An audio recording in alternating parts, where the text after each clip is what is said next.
Steam has a couple of Steam Next Fests every year, and this is no exception. This is Steam's Summer Next Fest, and here we're going to play a few demos, and I'm going to highlight which ones you should play, and which ones play well on the Steam Deck, though this isn't going to be a Steam Deck focused video. So yes, some of the gameplay may be recorded on my PC, in fact, running off of my PC, but I'll tell you which demos run on Steam Deck and which ones do not.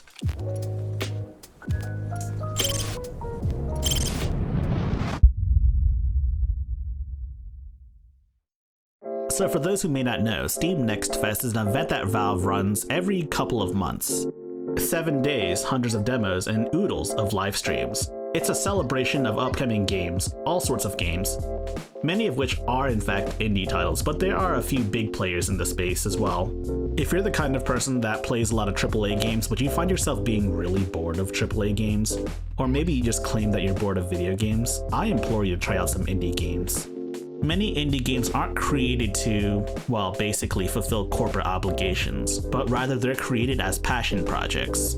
These are passion projects created by developers who aren't affiliated with major studios, but rather have branched out on their own, creating the sort of games they want to create. That said, the Steam Fest has hundreds of these sort of games, along with demos for each of these games. There's so many demos to try out that we're not going to showcase all of them in the video, but rather we're going to focus on the few that I have played. Note that some of this footage wasn't recorded on Steam Deck, but rather on a PC. So let's start with the first game, SELACO.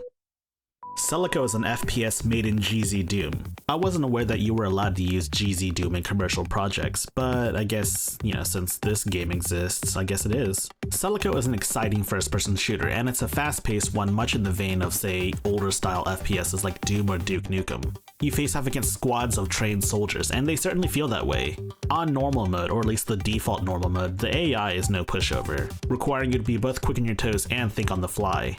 And on harder modes, well, you're gonna have to make use of everything. The demo itself only contains one chapter, though there's plenty of levels in that chapter, secrets to explore, enemies to kill, etc, etc. Many of the game's features, such as upgradable weapons and whatnot, come later in the game, and you won't be able to do them in the demo. Though the base combat itself is very exhilarating, and it's really fun. And yes, it does run on the Steam Deck, though there's no controller support in the demo. Controller support is slated to come at a later date. The next two games, well, y'all might think of this as cheating because I've already showcased these two games in a prior video, but you know what the heck. They have demos available, you should play them now. The next game on the list is a game called SIGNALIS. SIGNALIS is a survival horror game that plays much like a classic Resident Evil game from the PS1 era. Survival horror is one of those rare genres in which atmosphere takes precedent over story and gameplay. Of course, that's not a free pass to ignore both story and gameplay, because those are still plenty important. But if you call your game survival horror and the atmosphere is severely lacking, then I think you've failed in creating a survival horror, no matter how good the story and gameplay is. The atmosphere is quite haunting and quite immersive in SIGNALIS. The gameplay is standard survival horror fare, item management, conservation of resources, etc, etc. If you're into those kind of games, then this is the game for you. The only real question mark is the story, and I guess that'll have to wait for the full game, though this game is very intriguing and it makes me want to play more of it when it comes out. The next game on our list is a game that I've also covered in a prior video, Ghost Song. Ghost Song is a Metroidvania. Scratch that, it's more Metroid and less Castlevania. It's more or less Metroid with a healthy dose of Dark Souls influence. What makes Metroid games so interesting, aside from the non-linearity of the gameplay, is the atmosphere of the games, and Ghost Song here has a very unique, very dark, and almost cosmic horror edge to it. That said, it's a small portion of the game and you only get a few upgrades, but the makings of a truly great Metroidvania are right here. Not sure what r/Metroidvania thinks of this game, but I think this could be one of the greats. A Hollow Knight tier game, if you will. The next game is a more interesting choice. Depersonalization is a Call of Cthulhu styled RPG, but I have no frame of reference for how Call of Cthulhu plays because I've never played it before. I've also never played Disco Elysium either, though I've heard that's an excellent deductive reasoning styled RPG. You create your investigator, you spec them into certain stats, and you give them certain skills, and they have personality traits, and then you go off and investigate cases based on your skills, and also skill checks as well to see if you're successful in certain aspects. Whether or not you observe things properly, or if you're stealthy enough to steal things, or perhaps if you're knowledgeable enough to understand some eldritch knowledge. Cases have multiple branching paths depending on what your character is skilled at. And honestly, despite the fact that this demo only had one case, I had a really good time with it, though the demo is somewhat flawed as well. The translation isn't really that great, though the developers have expressed an interest in getting a full English translator, instead of a machine translator. Another interesting choice that this game made was the inclusion of text-to-speech dialogue. I've heard it's actually a pretty common thing in Chinese RPGs, though I've never seen it in person. Honestly, it's kind of unusual. Having voice acting would be preferable to having text-to-speech, no matter how bad the voice actors are. Hey, maybe if you need some voice actors to join this game, I'm willing to do some voice acting for this game. It sounds pretty fun. Oh, and I forgot to mention, this game definitely reminds me of World of Horror, albeit more interactive. This game may be more of a polarizing pick and not a guaranteed 100% definitely play it, but I definitely think you should try it out to see if you'll like it yourself. Try out the demo at least. The next game I want to talk about is a game that I've also talked about in a prior video as well, though there was no demo beforehand, and this game is called Goodbye World. It's a very story-focused game, focusing on two college friends who graduated from college and then became independent developers. An indie dev.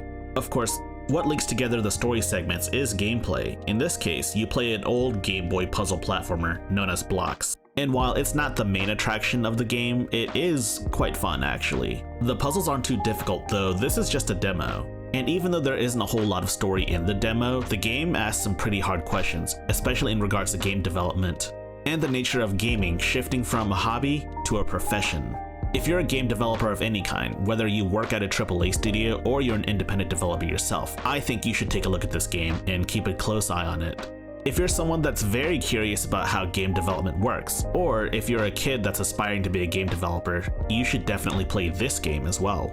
Heck, try out the demo and see for yourself. The next game on this list is Midnight Fight Express. It's a top-down action brawler published by Humble Games. It's kind of crazy how Humble Bundle went from just a small bundle thing to a full-on games publisher. Anyway, it's a bone-crunching game in which you take out a bunch of enemies, going room to room, picking up weapons, throwing them, using them, throwing explosives, and occasionally getting firearms. Very occasionally. Like, maybe twice in the demo. You unlock new clothings, and you unlock new combat skills. And the replay value comes from getting the high score, and maybe rerunning the levels on a higher difficulty, collecting secrets and whatnot. There's a really cool feature in this game where at the end of the level, it'll take your best highlights and automatically create a GIF out of it. You'll have to press a button to save it, but it'll save onto your Steam Deck somewhere. It's located in your Proton prefix folders in this specific directory. And heck, you can even post it directly on Discord if you so desired. The next game on this list is Nine Souls. This game is more interesting due to its developer, Red Candle Studio, developers of a highly controversial game known as Devotion. Nine Souls is a major departure from the types of games Red Candle Games makes. Rather, it's more of a Souls-like game, much in the vein of Sekiro actually. But instead of focusing on breaking your opponent's posture, instead you're storing chi via redirecting attacks via your parry. And then you use all of your stored chi to unleash a special attack. The aesthetic is a very unusual aesthetic, one I've never seen before. I think the developers call it Tau Punk. A very high sci-fi aesthetic, but mixed with Far East mythology and traditional Taoism concepts. The gameplay is pretty fun and it's challenging, and there's a lot of intrigue to this world. Not enough to tell you what's really going on, but enough for you to want to dive into it in the future. The game can also get into dark territories, such as being chosen to go to heaven, being a euphemism of course. As for character upgrades, the only character upgrades you can access in the demo right now is the skill tree. I'm not sure if you get additional weapons or perhaps additional movement upgrades, kind of like a Metroidvania if you will. I'm not even sure if this game is a Metroidvania, honestly, but this game is definitely one to watch out for. Unfortunately, by the time you're watching this video, the Steam Fest will already be over. Hundreds of games were featured, and honestly, I can't remember all the names of them, so I can't even showcase more demos. But that's why I'm raising awareness of this event to you guys, so you guys can try out the demos for yourself to see if you like the games. And honestly, the fact that all of these games have demos, and the fact that you can still download all of these demos right now, is a testament to just how effective Steam Next Fest really is. And especially how effective these demos are, honestly. About half of these games wouldn't have grabbed my interest, and I probably would have forgotten about them had I not played the demos. And now I'm excited for all of these. And yes, even though Steam Next Fest is over, you can still download these demos right now, at least as of the writing of this video. If you've played any Next Fest demos that I haven't had the chance to touch yet, be sure to leave it in the comments down below, and maybe I'll check it out, and maybe some of your fellow peers will check them out too. So if you like my content, please like, subscribe, share with your friends, join my Discord server, and also enable notifications.